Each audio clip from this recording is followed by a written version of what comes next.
Hello everyone, this is a screen recording to show you how to get up and running with the new site template that includes Sass and Grunt. So the first thing we'll do is look at the site template and how it's changed. You'll notice the CSS folder has been replaced with an SCSS folder. This will hold the Sass file. So you'll be writing into the Sass file, and once the Sass is processed by Grunt, it will output the CSS, which is what our index.html file will link to. So if you'll notice here, it actually links to a CSS file, not SCSS.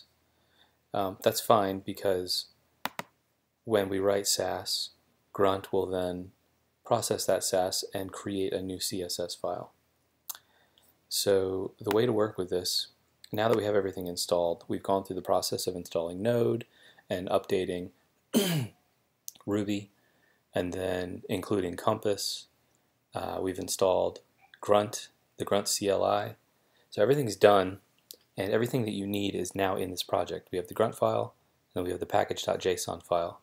So the Grunt file is what Grunt uses, and the package.json file is what npm uses to download all of the dependencies that Grunt needs. So let's just say that you want to start a new project. The first thing you will do is download the site template.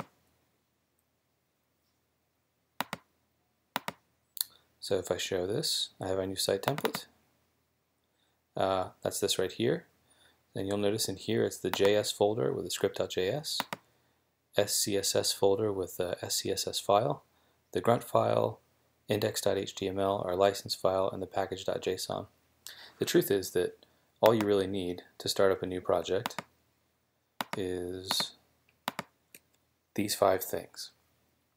If you grab the Grunt file, the index file, the package.json file, and the 2 folders, you have everything you need. So I am going to select those, go to Edit, Copy 5 items, and then I will go to my Sites folder for the for whatever day I'm going to create my new project. Let's say I have week, let's say 7, day 1, and this is where I want to put my new project. I now have a new project set up, basically good to go. As with anything, to get anything running, I need to use the terminal. So now I have iTerm, so the first thing I have to do is navigate to this folder. Simplest way to do that is CD and then a space. And then what I will do is I will take this folder and drag it over. So that will write the path to that folder, and then I'll hit return. Now I have navigated into this folder here. So if I say ls, which lists the contents of the folder, you'll see that it has the Grunt file, JS folder, SCSS folder, index.html file, and the package.json file. What you'll notice is that it doesn't have any of the Node packages installed. So what we do is we use this package.json file, and the npm will download all of our dependencies for us. So I don't need this anymore. So what I can do is I can just say, okay, npm please install all that stuff. So npm install. It's going to look through the package.json file, and it is going to download all of the dependencies that it finds in there. So you'll notice that it downloaded normalize, jQuery, Grunt contrib watch, Grunt, and Grunt contrib compass. So I'm going to open this repository in Sublime Text. And so this is week 7, day 1. That's what I just created. And you'll notice that now there is also a Node modules folder. So inside of that is the Grunt, Grunt contrib compass, Grunt contrib watch, jQuery, and normalize. If we look at our HTML, you'll see that jQuery is being linked to here, normalize is being linked to here. We have this style.css file, which doesn't exist yet. That's okay. And then we have our script.json file, which does exist. So now we want to write some Sass. So what I'll do is I'll open up my Sass file, and I'll write a little bit of Sass. I'll say wrapper,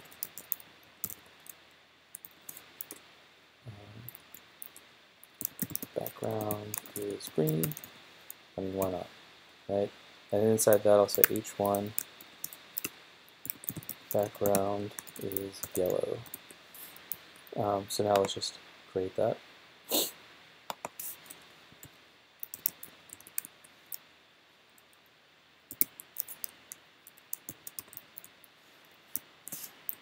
Okay, so remember our index file links to the CSS file that will be created once the Sass is processed. So we can write with our new nifty Sass syntax, and we need it to be processed now. So that takes one additional step. So now that we have everything installed and npm has downloaded all of our dependencies, everything's set up fine, it's just is how it is. If we look in our Grunt file, all the way at the bottom, our default task for Grunt is to simply run the watch command.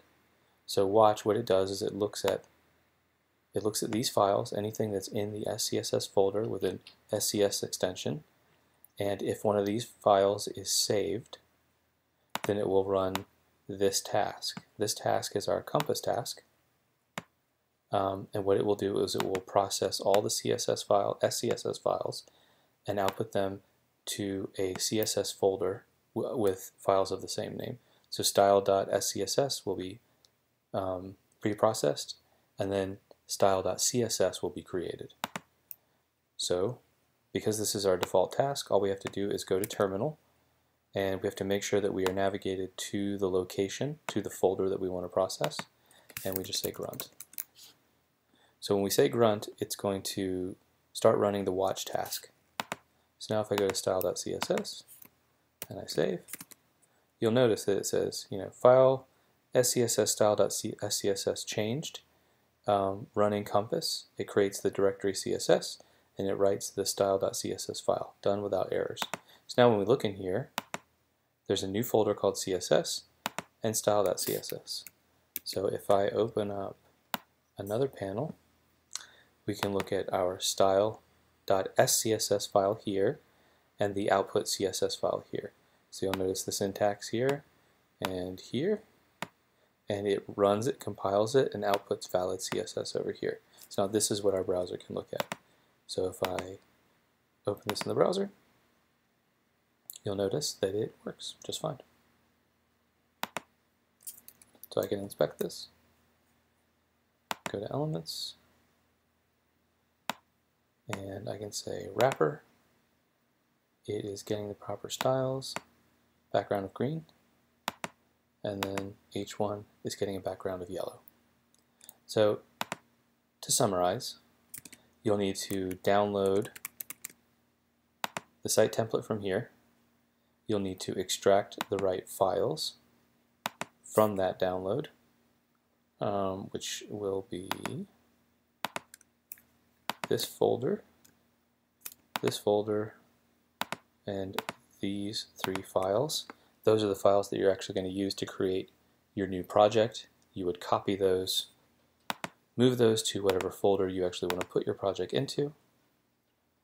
Then in terminal, in iTerm, you'll need to navigate to this location, and you will run npm install. npm will use the package.json file to install all of the node modules, and then to make the pre-processing work, you just type in the command grunt and hit return. Incidentally, if you want to stop this process, if you hit Control-C, that will stop the process, and it will exit you back out into a new command prompt. So if for some reason like an error happens or you need to make some sort of a change and you need to stop it, Control-C will stop the grunt process. To start it back up again, we just say grunt and then hit return. And now it's running again. So I can stop it. Okay, that's it.